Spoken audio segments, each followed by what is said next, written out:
Graça e paz, queridos e queridas, nós estamos agora em Êxodo 23. E desde Êxodo 20, nós estamos vendo sobre as leis. Em Êxodo 20, nós vimos o quê? Os 10 mandamentos. E depois disso, nós estamos vendo, bem dizer, o destrinchamento desses 10 mandamentos. E aqui em Êxodo 23, nós já vamos perceber que logo no primeiro versículo está o quê? Destrinchado o nono mandamento. E o nono mandamento é: não darás falso testemunho contra o seu próximo. E veja o que fala aqui no versículo 1: não espalharás notícias falsas, nem darás a mão ao ímpio para seres testemunha da injustiça. Não tomarás o partido da maioria para fazeres o mal, nem deporás num processo inclinando-se para a maioria, a fim de distorcer o direito e o juízo. Não serás parcial, nem mesmo para favorecer o desvalido no seu processo. Então, nós temos 3 versículos aqui enfatizando essa parte de dar falso testemunho, né? Hoje o que nós mais temos são fake news, nós temos muita fofoca, inclusive a palavra do Senhor diz o que? Para a gente não julgar segundo a aparência, mas segundo a reta justiça. A reta justiça é a palavra de Deus. Fala que a palavra de Deus ela é como uma espada e ela corta, sabe? Até chegar lá à medula. Então veja só, hoje se julga pela aparência, se vê um comportamento, já julga a pessoa. E os ouvidos coçam muitas vezes para ouvir essas coisas. Também se toma partido das coisas com muita facilidade, porque gosta de uma determinada pessoa, então toma o partido por ela, ou partido por uma causa, mas muitas vezes não se sabe a fundo o que significa. Então, assim, porque quando nós tomamos partido, nós temos que prestar atenção no quê? Tem que estar tendo um conhecimento profundo daquilo, e não é com rebeldia, é a fim de promulgar uma justiça, né? E aqui, se nós formos observar o nosso dia a dia, como muitas vezes nos deixamos levar por um falatório aqui, um falatório ali. E a palavra de Deus diz que só se comprova algo com 2 a 3 testemunhas. Então, a palavra do Senhor, ela o que? Está nos levando cada vez mais a nos educar. Esse destrinchar da palavra, esse destrinchar da lei, nós vamos ver isso em várias passagens da Bíblia. Dependendo da Bíblia que você está, você pode reparar que a cada parte aqui tem várias referências de outros versículos que se encontram aqui em Êxodo, em Levítico, em Deuteronômio, e também temos muito depois no restante da palavra. Por quê? É uma forma de repetição, é uma forma de nos educar, de nos fazer lembrar. Lembra que a própria palavra diz que a pregação vem pelo ouvir e ouvir a palavra de Deus? Pregação, o ato do pregar, o ato do falar. Só fazendo um paralelo de pregar um prego mesmo numa madeira. Você tem que ficar batendo no prego até o prego realmente entrar de vez na madeira. Se bater no prego com muita força, o que acontece com a madeira? Ela tende a rachar.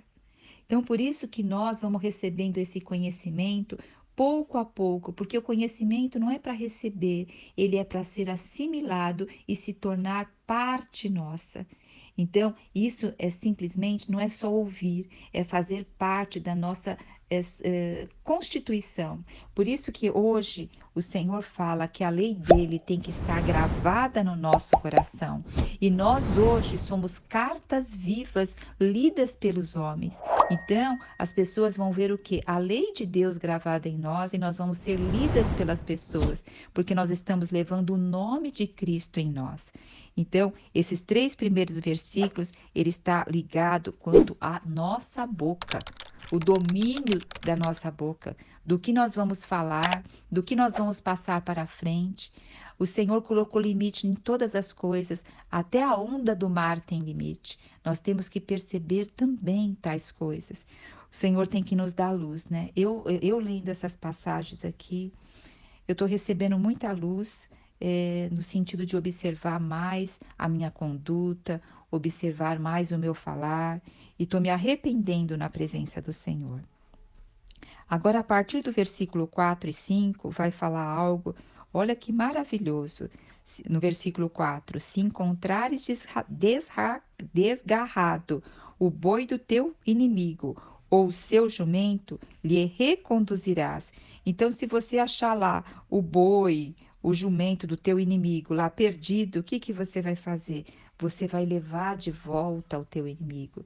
Então, olha aqui, o Senhor está mostrando a bondade, o Senhor está mostrando, eu não vou fazer o mal pelo mal, só porque eu não gosto de você, então eu vou me ficar feliz com o mal que está acontecendo e vou olhar, ainda vou falar, é bem feito, tá vendo? Fez isso e isso, é bom que isso aconteça.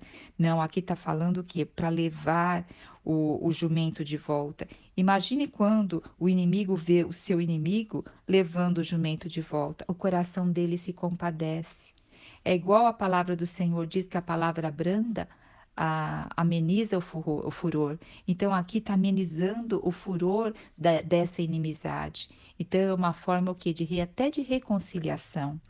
E olha a outra parte aqui. Se vires cair debaixo da carga o jumento daquele que te odeia, a pessoa que te odeia, não o abandonarás, mas o ajudarás a erguê-lo. Vamos fazer uma imagem aqui. Vamos supor um jumento com uma carga muito pesada e ele o que? Desfalece, ele cai com a carga. Então ele está lá no chão e aquela carga presa nas costas dele. Aí o dono dele está tentando o quê? Erguê-lo. Mas o dono não tem força de erguê-lo. Então, se você vê o dono tentando erguer lá o jumento, tal, e não está conseguindo, então fala para você o quê? Ir lá ajudar a erguer o jumento dele. Não interessa como ele, se ele gosta de você, se ele não gosta, até se ele te odeia. Aqui é questão do ajudar. Como Deus, né, nos ensina aqui, olha, realmente a não, como se diz, fazer a mesma coisa que o outro faz conosco, né? Aqui é a parte de dar a outra face, de ajudar. Agora vamos ver as leis sobre a atitude dos juízes. Aqui vai falar o que? Sobre não cometerás injustiça contra nenhuma pessoa pobre quando esta comparecer diante do tribunal. Da falsa acusação, para a gente se afastar. Por que fala aqui do pobre? Que muitas vezes aquele que tem condições de pagar um advogado, tem condições de pagar juiz, tem condições de ir atrás da lei. Então, muitas vezes, o que acaba o pobre sendo aqui desmerecido, né? E também não vai dar falsa acusação e te afastará, inclusive, da falsa acusação. Não matarás o inocente, o justo, e não justificarás o culpado. Muitas vezes, para se defender alguém que nós gostamos, o que que nós fazemos? Nós não nem tentamos ver o que está acontecendo lá profundamente, mas a gente já quer justificar aquilo, né? E olha o versículo 8, uma coisa, olha como o Senhor fala aqui, olha, não aceitarás nenhum tipo de suborno, pois o suborno que acontece, ele cega até os que têm discernimento e prejudica a causa dos inocentes. Então a gente tem que fugir dessas coisas. Ah, não, é só uma coisinha aqui. Aqui está dizendo que cega até quem tem discernimento. Então, vamos fugir dessas coisas, né? Porque senão nosso coração pode ficar cauterizado. Nós estamos vivendo hoje no meio de cauterização da consciência. E aí também, muitas vezes, nós não observamos e nós vamos adentrando nessa cauterização. Então, nós devemos realmente falar, Senhor, nos dê um coração sensível, para que nós possamos perceber, para estar longe também do passarinheiro, para estar longe do ímpio, para estar longe dessas façanhas, porque muitas vezes nós somos corrompidos até pela nossa inocência, ou melhor, imprudência, né? Então, que o Senhor possa nos fazer pessoas prudentes para andar hoje nesse mundo trevoso, né?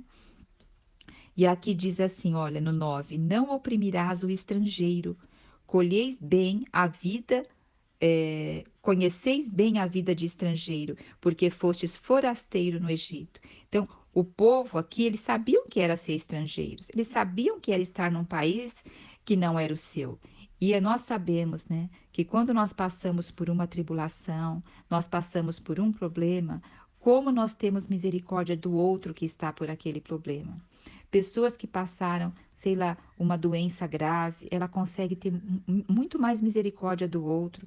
Pessoas que passaram também problemas de depressão, síndrome do pânico, elas conseguem ter muito mais misericórdia do outro que passa por aquilo. Agora, pessoas que não passaram por aquele determinado problema, elas têm inclusive facilidade de julgar o outro, porque elas nunca viveram aquilo, e isso leva elas até a pecar contra Deus e contra o próximo, porque elas acabam o que? Julgando. Ó Senhor Jesus, que o Senhor nos guarde, né? Sem a gente precisar passar por tribulações e dificuldades para ter um coração de misericórdia. E aqui a próxima parte vai falar sobre a lei, sobre o sábado. Então, vai falar que durante 6 anos semeia-se na terra, e no sétimo ano vai deixar a terra descansar. Então, aqui está coligado, né, com a parte dos 10 mandamentos sobre o descanso do sábado. E aqui o Senhor está falando que até a terra tem que descansar. E vai falar também que o boi, o jumento, o servo, todos têm que descansar nesse. O estrangeiro, todos, o escravo, todos têm que descansar. Eu tenho orado muito ao Senhor sobre o sábado. Por quê? Eu estou dizendo sobre o sábado, sobre o descanso. E eu sou uma trabalhadora autônoma. Então, muitas vezes eu não tenho hora de começar e eu não tenho hora de terminar. Eu não tenho muitas vezes sábado e domingo. Eu tenho pedido discernimento ao Senhor sobre isso, né? Porque muitas vezes a gente, quando se é autônoma, você é tudo dentro da empresa. E eu sou a empresa que sou uma pessoa. Então, eu tenho que ser tudo. E muitas vezes também as pessoas que estão ao seu derredor, elas têm um pouco de dificuldade de entender isso, porque elas acreditam que só quando você está numa empresa, trabalhando de uma determinada hora a outra hora, que você não pode conversar. Mas quem é autônomo, as outras pessoas também muitas vezes entendem que ela tem um tempo liberado, né? Mas que o Senhor possa dar discernimento a todos nós e nós sabermos descansar tanto o nosso físico, quanto a nossa alma, quanto o nosso corpo. E essa agora, a partir do versículo 14, vai estar falando sobre as festas anuais. E aqui está falando de 3 grandes festas. A primeira festa seria aquela festa que eles tiveram lá, lembram quando eles foram sair do Egito? Que é o primeiro mês, o mês de Abibe, que era o início aqui da primavera. Então lá foi estabelecido que eles não deveriam comer pães levedados e logo em seguida eles iam comer o cordeiro e sair o que do Egito. Então aqui é para lembrar que eles saíram da escravidão e eles passaram pelo Mar Vermelho como se fosse o batismo para nascer uma nova nação em Cristo Jesus, para nascer uma nação livre e escolhida para ser propriedade exclusiva de Deus. Então, era para eles comemorarem essa festa. Também a segunda festa era a festa da colheita, das primícias dos teus trabalhos de semeaduras no campo. Isso aqui é uma festa de gratidão. É uma festa de eu levar o melhor, o primeiro, a primícia para o Senhor. Então, é festa da colheita das primícias dos teus trabalhos de semeadura no campo. Então, aqui é a festa de gratidão, né, ao Senhor. E a última festa que é grande era a festa de encerramento da colheita, quando no final do ano recolhe e vai armazenar. E olha que rico, né?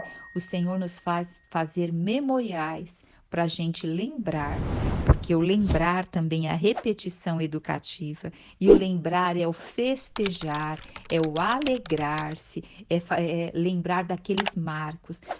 Por que que o Senhor fala tanto? A gente vê, né, de pregar a palavra do Senhor, das repetições que nós vamos ver da lei várias vezes, porque nós temos facilidade de esquecer.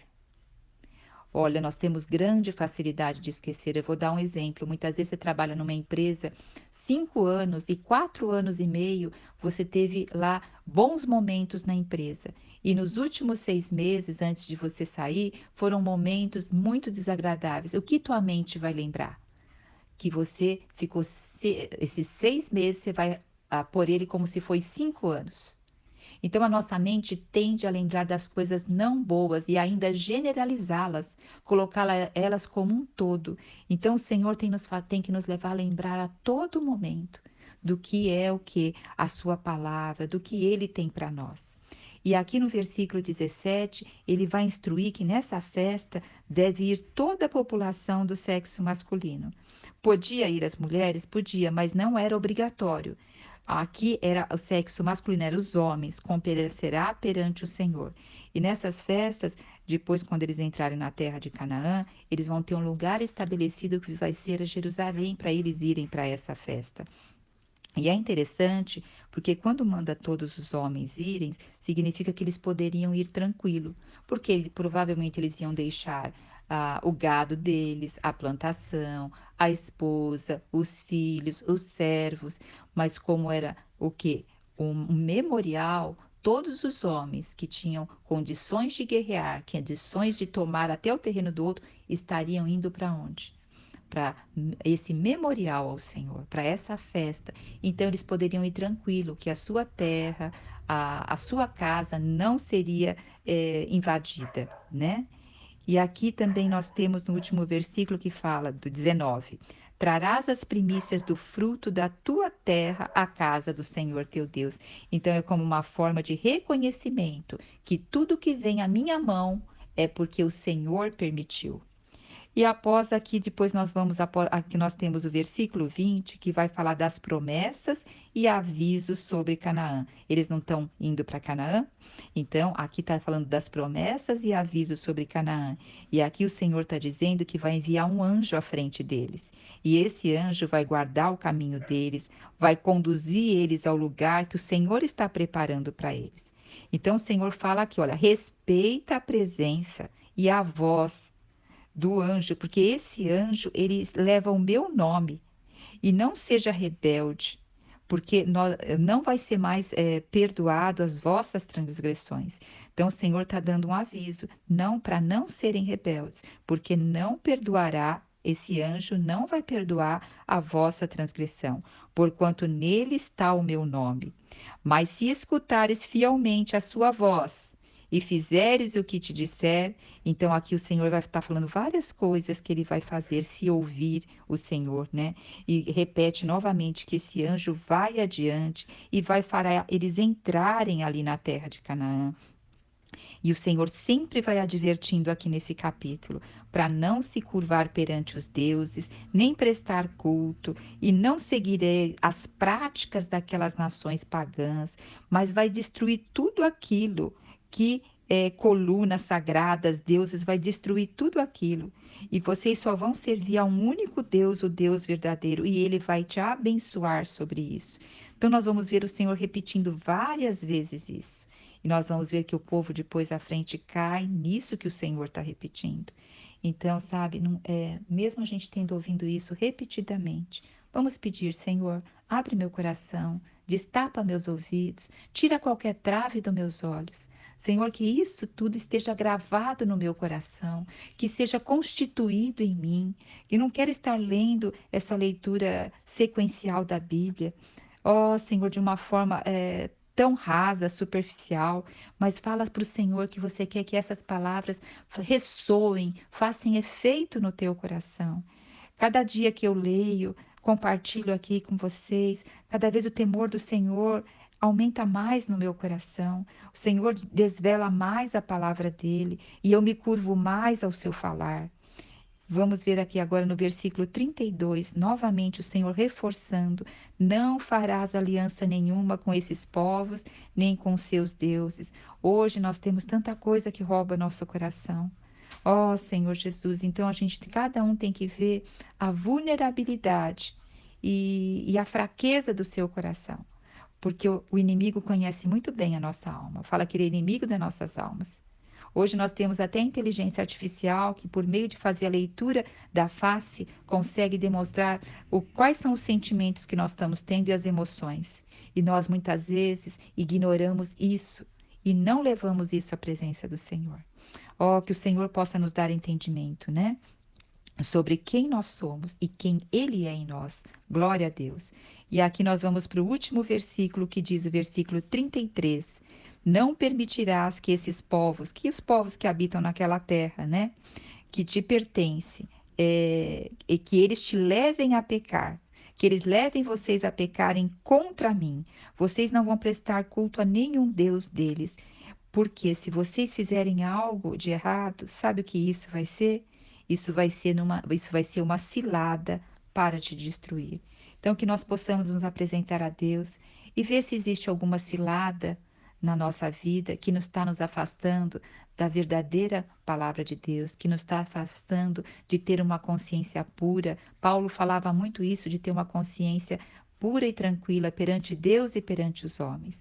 Que Deus possa nos iluminar mais e mais com a sua palavra. Jesus Cristo é o nosso Senhor. Você já se viu sobrecarregada por pensamentos negativos e ansiedade? Deseja encontrar uma maneira de viver com confiança e proteção? No Salmo 23, escondem segredos poderosos que podem mudar a maneira como você enxerga a vida. Nesta aula, você vai descobrir esses segredos e aprender a viver com confiança, deixando para trás os pensamentos negativos que minam a sua felicidade. Com a sabedoria do Salmo 23, você aprenderá práticas e princípios que ajudarão a livrar-se da ansiedade e encontrará orientação para experimentar uma proteção duradoura e encontrar paz interior. Comece a transformar sua vida hoje mesmo. Entre no grupo para acessar a aula gratuitamente e venha descobrir a verdadeira confiança e proteção que você merece.